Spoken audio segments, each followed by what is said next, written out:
Нийгмийнх нэгэн зорилгод нэгддэг. Энэ зорилгод бүгд ижилээсний дартаар жигдэрч тэмүүлдэг. Дэлхий бол ижилсэл, хөг нийлүүлсэн хөгжил юм. Бид ч бас энэ зорилгод нэгдсэн. Гэхдээ бид түүхийг сулралсан галуу эртний их нутагтай. Туйлсыг бүтээсэн өрөн улсын их шашнартай.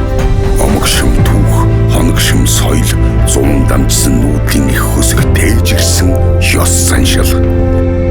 Тэнгэрээ дээдэлж газраа аргадаж ирсэн Монгол ухаан бол дэлхийгээс ялгарах бидний ондоошил юм.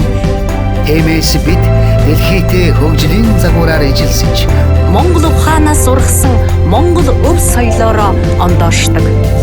сар шиндэн сайхан шинлээ. Үндэсний өв соёлоо эрхэмлэн дээдлэгч MCS